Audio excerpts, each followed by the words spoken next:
بسم اللہ الرحمن الرحیم۔ السلام علیکم ورحمۃ اللہ وبرکاتہ۔ شیری ہمارے کرایہ دار تھی، وہ اس ماسمی تھی، کسی نے کیا خوب کہا ہے کہ زبان چھری تو ملک گیری۔ مطلب یہ کہ جس کی باتوں میں مٹھاس ہو دنیا اس کی دیوانی ہو جاتی ہے۔ سو شیری نے اپنی گفتگو سے میری ماں کو اپنا گرویدہ بنا لیا تھا۔ ہمارا مکان 2 حصوں میں بٹا ہوا تھا۔ بڑے پورشن میں ہم رہتے تھے اور دوسرا پورشن جس میں 2 کمرے تھے کرائے پر اٹھا دیتے تھے۔ اس پر جو میاں بیوی کرائے پر آئے ان کا ایک بچہ تھا۔ شروع میں مبین صاحب اکیلے آئے تھے۔ یہ شور کوٹ کے رہنے والے درمیانی عمر کے آدمی تھے۔ ہفتے میں 2 دن ان کو لاہور آنا ہوتا تھا، لہٰذا عارضی رہائش کی ضرورت رہتی تھی۔ انہوں نے اس مختصر رہائش کو کرائے پر لے لیا۔ یہ عقدہ بعد میں کھلا کہ انہوں نے یہ رہائش دراصل اپنی بیوی شیری کے لیے لی تھی، جو فی الحال اپنے والدین کے ساتھ رہ رہی تھی۔ جب مبین صاحب لاہور آتے ان کو وہاں لے آتے۔ یہ لوگ 2-3 دن رہتے تھے، پھر مبین واپس جاتے ہوئے شیری کو اس کے والدین کے گھر چھوڑ جاتے۔ کچھ عرصہ تک یہی معمول رہا۔ جوں جوں وقت گزرتا گیا ہماری جان پہچان اس انوکھے جوڑے سے بڑھتی گئی۔ پتہ چلا یہ ان کی دوسری بیوی تھی۔ اس کی مبین سے محبت کی شادی تھی۔ متوسط گھرانے کی یہ لڑکی بھلی صورت کی تھی۔ جب یہ جوڑا ہمارے مکان میں رہنے کے لیے آتا، بچہ ان کے ساتھ ہوتا، جو 3-4 برس کا تھا۔ سال بعد وہ مستقل یہیں رہنے لگی اور بچے کو قریبی اسکول میں داخل کرا دیا۔ اپنے مکان کا جو حصہ ہم نے مبین اینڈ فیملی کو کرائے پر دیا تھا، اس کا دروازہ ہمارے اس کمرے میں بھی کھلتا تھا جو ہم نے کرائے پر نہیں دیا تھا۔ اس کمرے میں ہمارا سامان رکھا ہوا تھا۔ ہونا تو یہ چاہیے تھا کہ ہم اس کو مقفل کر دیتے، لیکن جب شیری مستقل یہاں رہنے لگی، اس کی سہولت کی خاطر اماں نے وہ دروازہ مقفل نہ کیا تاکہ اسے تنہائی محسوس نہ ہو اور باہر آنے جانے میں آسانی ہو۔ اب وہ اپنے کمرے سے ہمارے کمرے میں داخل ہو کر اس راہداری میں آ سکتی تھی جو ہماری بھی گزرگاہ تھی۔ شیری نے اس سہولت کا فائدہ اٹھایا اور بے دھڑک آنے جانے لگی۔ اس نے اپنی طرف کے دروازے سے آنا جانا ترک کر دیا، ورنہ باہر جانے کے لیے اسے سارے گھر کا چکر کاٹنا پڑتا۔ یہی نہیں، وہ بے دھڑک جب چاہتی ہمارے گھر میں آ جاتی، کبھی ٹیلی فون کے بہانے، کبھی کسی اور بہانے۔ وہ ہماری پرائیویسی کو بھی مد نظر نہیں رکھتی تھی۔ رفتہ رفتہ وہ ہمیں یہ محسوس کروانے کی کوشش کرتی کہ اسے ہم سے بہت ہمدردی ہے اور وہ ہمارے ہی گھر کی ایک فرد ہے۔ چونکہ وہ اکیلی رہتی تھی تو اماں بھی اس کے ساتھ رعایت برت لیتی تھی۔ کہتی تھی کہ تنہا آدمی مجبور ہوتا ہے، تبھی لوگوں کے ساتھ ڈھونڈتا ہے۔ اس کے صلے میں شیری میری ماں کا خیال رکھتی، کام کاج میں ہاتھ بٹا دیتی اور ہر طرح سے ان کو سکھ پہنچانے کی کوشش کرتی۔ جب ہم سب تو صبح سے ہی پڑھائی کے سلسلے میں گھر سے چلے جاتے، پیچھے اماں اور شیری ہی رہ جاتے۔ یوں یہ دونوں خاتون ہمارے گھر والوں پر اپنے اخلاق سے اعتبار جتلانے میں کامیاب ہو گئیں۔ میرے والدین کو اس نے پوری طرح اعتماد میں لے لیا، یہاں تک کہ ہم کبھی کہیں جاتے تو سارا گھر بند کر دیتے، لیکن اس کے کمرے میں کھلنے والا دروازہ بند نہ کرتے۔ ہمارا گھر اس کی طرف سے کھلا رہتا تھا۔ کسی نے اس بات پر دھیان نہ دیا کہ اس دروازے کو بھی بند کر دینا چاہیے۔ ایک بار بجلی کے کام کے لیے ایک الیکٹریشین کو بلانا پڑا۔ 2-3 دن کا کام تھا، وائرنگ تبدیل کروانی تھی۔ اس دوران ایک عجیب واقعہ ہوا۔ ہمارا لیپ ٹاپ جو بالکل نیا تھا اور انہی دنوں تایا نے میرے بھائی کے لیے دبئی سے بھجوایا تھا، ڈبہ بند رکھا ہوا تھا، وہ غائب ہو گیا۔ یہ لیپ ٹاپ شیری کے ساتھ والے کمرے میں رکھا ہوا تھا اور ابھی استعمال میں نہیں ہوا تھا۔ امی جان جب کسی کام سے اس کمرے میں آئی تو انہوں نے دیکھا کہ میز پر سے لیپ ٹاپ والا ڈبہ غائب ہے۔ بھائی جس کا یہ لیپ ٹاپ تھا وہ ان دنوں اسلام آباد گیا ہوا تھا، تبھی گھر والوں نے اس کو وصول کرنے کے باوجود کھولا نہیں تھا۔ یہ سوچ کر کہ 1-2 دن میں بھائی آ جائیں گے تو خود کھولیں گے۔ امی پریشان ہو گئی۔ انہوں نے ابا جان کو بتایا، گھر کے ہر فرد سے پوچھا، سب ہی نے لا علمی کا ظاہر کیا۔ ایسے واقعے پر سب سے پہلے خیال وہ الیکٹریشن ہی ہو سکتا تھا، کیونکہ اس کے سوا اور کوئی ہمارے گھر نہیں آیا تھا۔ سبھی گھر والوں کے سامنے وہ بجلی ٹھیک کرنے امی جان پریشان ہو گئی۔ انہوں نے ابا جان کو بتایا، گھر کے ہر فرد سے پوچھا، سب نے ہی لا علمی ظاہر کی۔ ایسے واقعے پر سب سے پہلے خیال باہر کے آدمی کی طرف جاتا ہے، لہٰذا وہ الیکٹریشن ہی ہو سکتا تھا، کیونکہ اس کے سوا اور کوئی ہمارے گھر نہیں آیا تھا۔ وہ بجلی ٹھیک کرنے والے سامان کا تھیلا بھی لایا تھا اور 3 دن تک ہر کمرے میں جا کر کام کیا تھا۔ ابا جان نے اس سے پوچھ گچھ کی، اس نے لا علمی ظاہر کی۔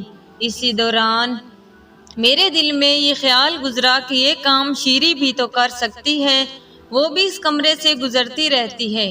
ایک بات جو میں نے نوٹس کی کہ پہلے ایسا کبھی نہیں ہوتا تھا کہ وہ باہر جائے تو اپنے کمروں میں کسی کے بھی کمرے کی بتی جلتی چھوڑ جائے۔ ہمیشہ وہ ہر سوئچ آف کر کے جاتی تھی، مگر ان دنوں وہ گھر میں موجود ہوتی یا نہ ہوتی، اس کے کمرے کی بتی جلتی رہتی۔ ایک روز وہ باہر سے لوٹ رہی تھی، تب میں راہداری میں کھڑی تھی۔ میں نے ویسے ہی پوچھ لیا کہ کیا آپ باہر جاتے ہوئے کمرے کی بتی جلتی چھوڑ گئی تھی؟ وہ بولی نہیں، مگر جب سے الیکٹریشن نئی فٹنگ کر کے گیا ہے، سوئچ میں جانے کیا مسئلہ ہو گیا ہے کہ کبھی کبھی ٹیوب لائٹ خود بخود جل جاتی ہے۔ امی نے الیکٹریشن کو بلا کر کہا کہ سوئچ کو ٹھیک کر دو، دیکھو اس میں کیا خرابی رہ گئی ہے۔ اس نے چیک کیا تو سوئچ ٹھیک تھا اور ٹیوب لائٹ بھی ٹھیک تھی۔ میں نے سوچا کہ شیری نے دوبارہ باہر جاتے ہوئے ہمیں یہ تاثر دینے کی کوشش کیوں کی کہ جیسے وہ کمرے میں موجود ہے تب ہی بتی جل رہی ہے۔ ادھر ادھر کے پڑوسیوں کو بھی پتہ چل گیا کہ الیکٹریشن آیا تھا، تبھی سے ہمارا لیپ ٹاپ غائب ہوا ہے۔ احسن صاحب نے ہمارے دائیں طرف والے گھر میں رہتے تھے۔ جب انہوں نے ابا جان کی زبانی یہ تذکرہ سنا تو کہنے لگے، 4 روز پہلے جب دوپہر کے وقت تمہارے گھر سے تمہاری کرایہ دار نکلی تھی، اس کے ہاتھ میں ایک بڑا سا بیگ تھا جس میں کوئی چوکور سی چیز ہو سکتی تھی، جیسا لیپ ٹاپ کا ڈبہ ہو۔ یہ خاتون کچھ عجلت میں لگتی تھی۔ تھوڑی دور ایک گاڑی کھڑی تھی، یہ تیز تیز قدم اٹھاتی اس میں جا کر بیٹھ گئیں اور گاڑی چلی گئی۔ میں نے عورت کی چال سے کچھ غیر مانوس سی کیفیت کا اندازہ کیا تھا، جس طرح کوئی غلط کام کرتا ہے تو اس کی حرکات و سکنات سے مجرمانہ رازداری عیاں ہونے لگتی ہے۔ اس وقت میں سامنے والے جنرل اسٹور پر بیٹھا ہوا تھا۔ یہ جنرل اسٹور احسن صاحب کے بیٹے کا تھا۔ انہوں نے میرے والد کو مشورہ دیا کہ آپ چوری کی رپورٹ لکھوا دیں اور اس خاتون کا نام ضرور لکھوائیں۔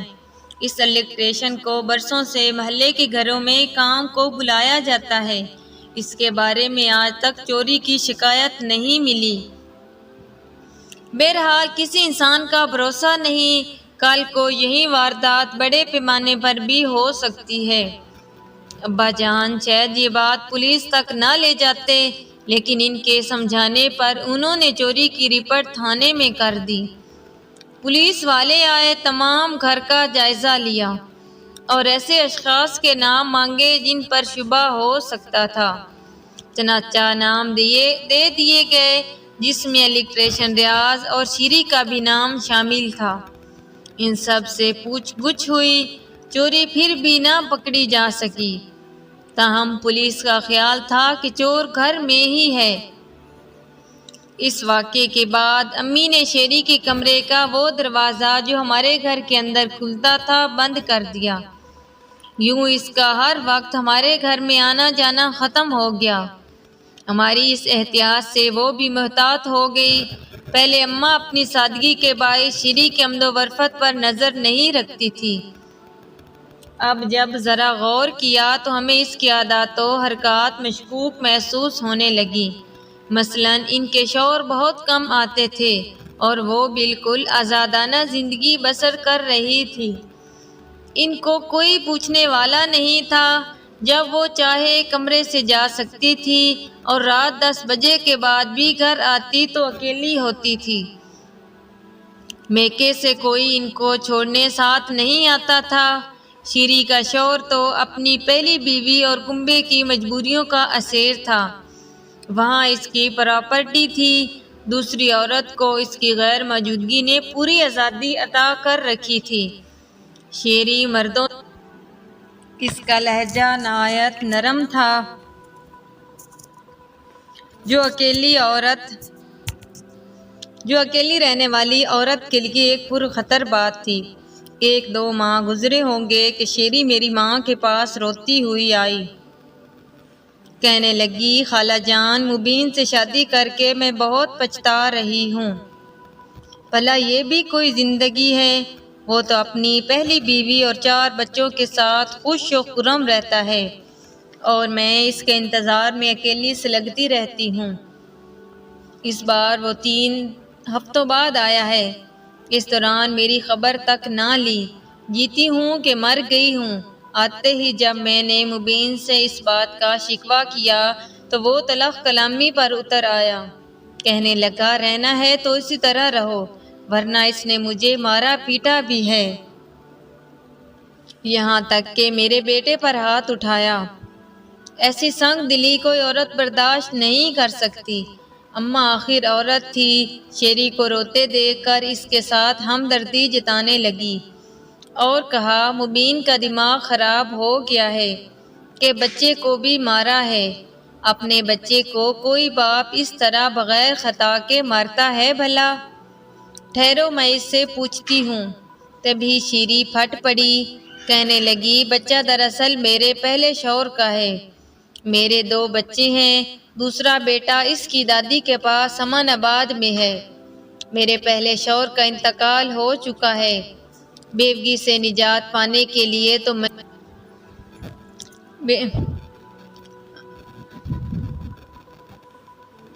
لیکن یہ عذاب پہلے عذاب سے بھی بڑھ کر ہے۔ میں تو کسی دوست کے ذریعے نوکری کے لیے ان سے ملی تھی۔ انہوں نے ہمدردی جتلا کر مجھ سے شادی کر لی۔ ہماری اماں کو ایک بار پھر اس عورت سے ہمدردی ہو گئی۔ کہنے لگی، اگر تمہارے بچے کو مبین برداشت نہیں کرتا تو اس کو بھی اس کی دادی کے پاس چھوڑ دو۔ ایک بیٹا تو ان کو دے دیا ہے مگر دوسرا نہیں دے سکتی، تو پھر اپنی والدہ کے پاس چھوڑ آؤ، اس طرح اس سے ملتی بھی رہو گی۔ وہ بوڑھی ہیں پھر بھی بھابھی میری اچھی ہے، ان سے بات کرتی ہوں۔ میری ماں نے تو ایسے ہی بات کہہ دی تھی۔ شیری نے فوراً اس پر عمل کیا۔ دوسرے دن میکے گئی، بھابھی کو کسی طرح منایا اور بچے کو نانی کے حوالے کر آئی۔ اس کے بعد تو یہ رکاوٹ بھی نہ رہی۔ اب وہ ہر پابندی سے آزاد ہو گئی۔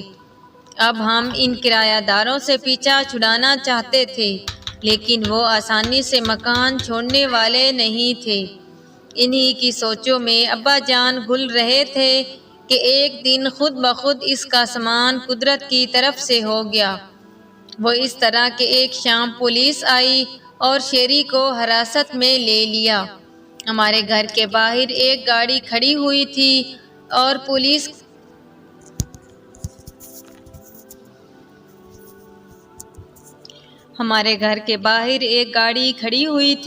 پولیس کا سپاہی اس پر تعینات تھا۔ ایک پولیس انسپکٹر شیری کے ہمراہ تھا اور اس کے گھر کی تلاشی لے رہا تھا۔ اسی وقت ابا جان آ گئے۔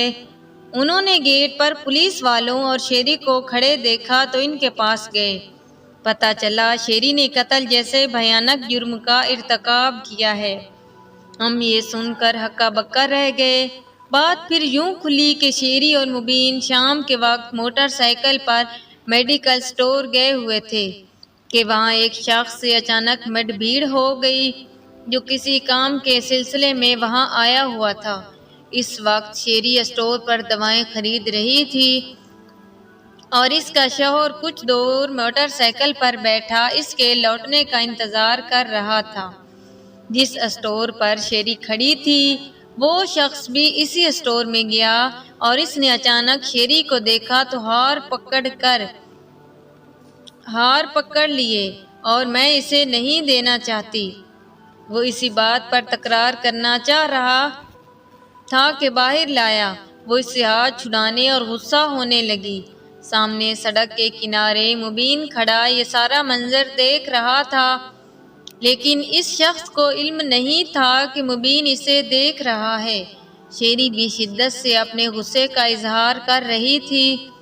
مرد کہہ رہا تھا کہ تھوڑی دیر ٹھہر کر میری بات سن لو، مگر وہ اس کی بات نہیں سننا چاہ رہی تھی۔ لہٰذا جب اصرار کرنے والا اس کے پیچھے آنے لگا وہ دوڑ کر سڑک تک گئی اور موٹر سائیکل پر بیٹھ گئی۔ مبین نے یہ سوچ کر موٹر سائیکل چلا دی کہ سڑک پر تماشا نہ بنے۔ گھر آ کر اس نے شیری کے ساتھ جھگڑا کیا۔ اس کا کہنا تھا کہ تم اپنے سابقہ شوہر سے اب بھی ملتی ہو، جبکہ وہ مصر تھی کہ ہرگز نہیں ملتی۔ آج اتفاقیہ سامنا ہو گیا، وہ ایک بچہ لے چکا، اب دوسرا لینا چاہتا ہے، مگر بچہ ابھی چھوٹا تھا۔ مبین نے شیری سے قسم اٹھوائی۔ وہ بولی، بچے کے سلسلے میں زبردستی اس نے مجبور کیا تو میں ملی ہوں، لیکن صرف اور صرف بچے کی سپردگی کا تنازعہ ہے، ورنہ میں ہرگز اس سے نہیں ملنا چاہتی، میں تو اس کی صورت بھی نہیں دیکھنا چاہتی۔ کیا تم واقعی مجھ سے محبت کرتی ہو؟ اگر کرتی ہو تو اس کا ثبوت دو۔ جو تم کہو میں کرنے کو تیار ہوں، مگر مجھ پر شک مت کرو۔ شیری نے جواب دیا، وہ تم سے ملنے کے لیے بچے کا بہانہ تلاش کر رہا ہے۔ کیا تم اس سے پیچھا چھڑانا چاہتی ہو؟ ہاں ہاں، وہ چلائی۔ کیسے؟ تم کو یقین دلاؤں کہ میں اس سے ملنا نہیں چاہتی، مگر پیچھا کیسے چھڑاؤں؟ تم نے بھی تو میرے بچے کو مارا تھا، میرا بچہ تمہارے پاس بھی تو تشدد کے خوف سے سہما رہتا ہے۔ میں نے اسے بلا وجہ نہیں مارا تھا، مجھے شک تھا کہ تم اسے باپ سے ملانے کا بہانہ بنا کر اپنے سابقہ شوہر سے ملتی ہو، یا پھر وہ یہ بہانہ بنا کر تم سے ملتی۔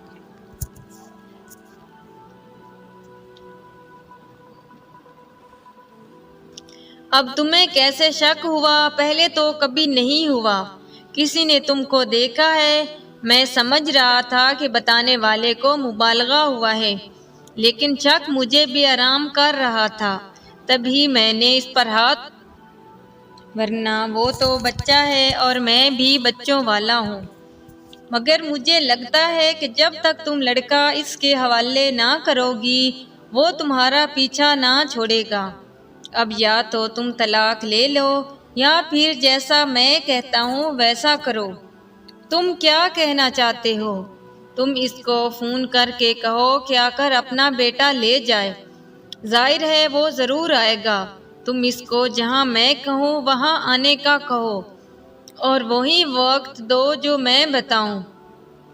تم کیا کرنے والے ہو؟ میں کچھ نہیں کروں گا، تم اکیلے جا کر بات کرنا، جو بات تم نے اس سے کرنا ہے وہ موقع پر بتاؤں گا، پھر وہ تم کو نہیں بلائے گا، تمہارا پیچھا چھوڑ دے گا اور تمہارا بچہ بھی تم سے نہیں لے گا۔ ٹھیک ہے۔ تھک ہار کر شیری نے حامی بھر لی۔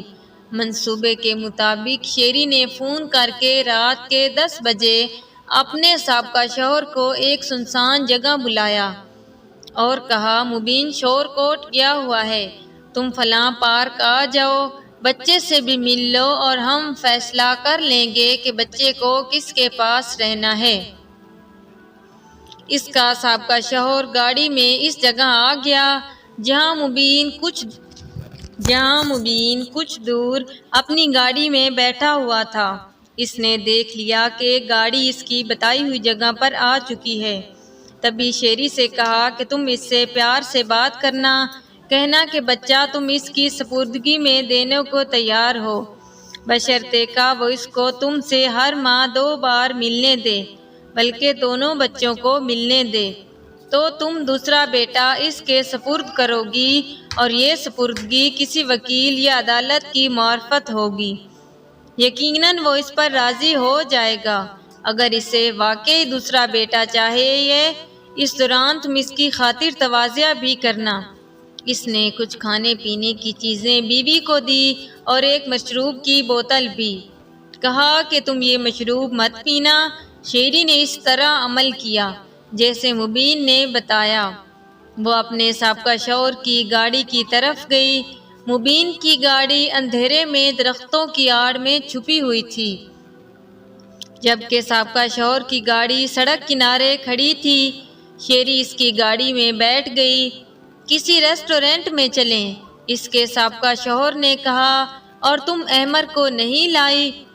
نہیں، وہ بولی، یہیں ذرا دیر کو بات کر لیتے ہیں، رات کا وقت ہے، دیر زیادہ ہو گئی تو مالک مکان کو کیا جواب دوں گی؟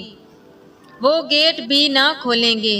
میں کچھ کھانے پینے کو لائی ہوں، اکٹھے کھا لیتے ہیں اور بات بھی کر لیتے ہیں۔ اسی طریقے سے بات شروع کی اور دونوں ڈبے کھول دیے جس میں سنیکس وغیرہ تھے۔ وہ اس کے ساتھ کھائی جا رہی تھی اور بات بھی کرتے جا رہی تھی۔ اس دوران مشروب کی بوتل کھولی اور 2 گلاسوں میں انڈیل کر خود جھوٹ موٹ گلاس لبوں پر لگاتے ہوئے دوسرا اس کے حوالے کیا۔ اس شخص نے بغیر یہ سوچے کہ شیری اس کو زہر آلود مشروب بھی دے سکتی ہے، اسے پی لیا، کیونکہ وہ شاید اس بات کا تصور بھی نہ کر سکتا ہوگا کہ یہ عورت میری جان لینے آئی ہے۔ پولیس کو جو بیان شیری نے دیا، اس میں یہی کہا کہ اسے خود بھی علم نہ تھا کہ مشروب میں زہر کی آمیزش کی گئی ہوگی، لیکن پولیس نے اس عذر کو اس وجہ سے رد کر دیا کہ خود اس عورت نے مشروب نہیں پیا اور دیر ہونے کا بہانہ کر کے گاڑی سے اس وقت اتر گئی تھی جب اس کے سابقہ شوہر رفیق حیات کی طبیعت خراب ہو رہی تھی اور گلا بند ہو جانے سے سانس رکنے لگی تھی۔ وہ گاڑی چلانے کے بھی قابل نہ رہا تھا، جبکہ اس کو شیری نے کہا تھا کہ تم واپسی میں مجھے گھر سے ذرا دور اتار دینا۔ وہ اترتے ہی دوڑتے ہوئے مبین کی گاڑی میں آ گئی۔ اس نے ہمارے گھر کے گیٹ پر لا کر اتارا۔ اس وقت میں رات کے 12:40 ہو چکے تھے۔ مبین نے میرے والد سے کہا، ہم کسی تقریب میں گئے تھے، میں اب شور کوٹ روانہ ہو رہا ہوں، آپ گیٹ بند کر لیں۔ والد صاحب نے گیٹ بند کر کے تالا لگا دیا اور شیری اپنے کمرے میں چلی گئی۔ اس واقعے کے 6 ماہ بعد ایک شام کو پولیس آ گئی اور اسے حراست میں لیا۔ ہوا یہ کہ بیوی کو ہمارے گیٹ پر اتار کر مبین دوبارہ اس جگہ واپس گیا۔ شیری کے سابقہ شوہر کی گاڑی اس طرح موجود تھی۔ مبین اس بار اپنے ایک وفادار کو بھی لے گیا۔ انہوں نے شخص کو اس کی گاڑی سے نکال کر اپنی گاڑی میں ڈالا اور ڈرائیور سے کہا کہ یہ گاڑی تم گاؤں لے جا کر چھپا دو، اور خود اپنی گاڑی میں شور کوٹ روانہ ہو گیا۔ ادھر شیری کا سابقہ شوہر فتح محمد بھائی کی گمشدگی سے بہت پریشان تھا۔ وہ اپنے شہر سے پتہ کرنے لاہور آیا۔ خدا کی کرنی ایک روز اتفاق سے اس کا گزر قلعہ گجر سنگھ سے ہوا۔ اس نے وہاں اپنے مرحوم بھائی کی گاڑی کھڑی دیکھی، گرچہ اس کی نمبر پلیٹ بدلی ہوئی تھی، لیکن اس بدلی ہوئی نمبر پلیٹ سے ہی اس کو شک ہوا یہ پلیٹ اور پلیٹوں جیسی نہیں ہے۔ اس روز اس نے گاڑی کا پیچھا کیا اور ہمارے گھر تک پہنچ گیا۔ بھائی کی گمشدگی کی رپورٹ پہلے سے ہی درج تھی۔ اس کے بھائی نے گاڑی کے بارے پولیس کو اطلاع دے دی۔ مقتول کی گاڑی بھی اس وقت مبین ہمارے گھر آیا تھا۔ شیری اور مبین گرفتار ہوئے۔ ان لوگوں نے سمجھا کہ 6 ماہ گزر گئے ہیں، اب معاملہ دفن ہو گیا ہے۔ مبین کی شامت عمال کہ اس نے گاڑی نکالی اور اس کو اپنی آمد و رفت کے لیے پہلی بار استعمال کیا تھا اور پکڑا گیا۔ تھوڑی سی تفتیش والد صاحب سے بھی کی مگر ہمارا پیچھا چھوٹ گیا۔ البتہ شیری اور مبین کے ساتھ تو وہی کچھ ہوا ہوگا جو ایسے کیسوں میں مجرموں کے ساتھ ہوتا ہے۔ اپنی نوعیت کی یہ عجیب کہانی ہے جس کا چرچا اخباروں میں بھی ہوا تھا۔ نہیں پتا کہ شیری نے مبین کے ساتھ مل کر یہ منصوبہ بنایا تھا تاکہ وہ اسے طلاق نہ دے، یا پھر واقعی وہ اپنے بیٹے کو سابقہ شوہر کے سپرد نہیں کرنا چاہتی تھی اور تبھی اس نے مبین کے کہنے پر اس کا ساتھ دیا تھا۔ یہ بھی ممکن ہے کہ وہ دوسرے شوہر کے ساتھ رہتی ہو مگر اس سے چھپ کر پہلے شوہر سے ملتی ہو، اسی وجہ سے مبین اسے سزا دینا چاہتا ہو۔ کہتے ہیں کہ نیتیں تو خدا ہی جانتا ہے مگر ہر انسان کو کسی نہ کسی دن اپنے کیے کی سزا ضرور ملتی ہے۔ اگر کہانی پسند آئے تو ویڈیو کو لائک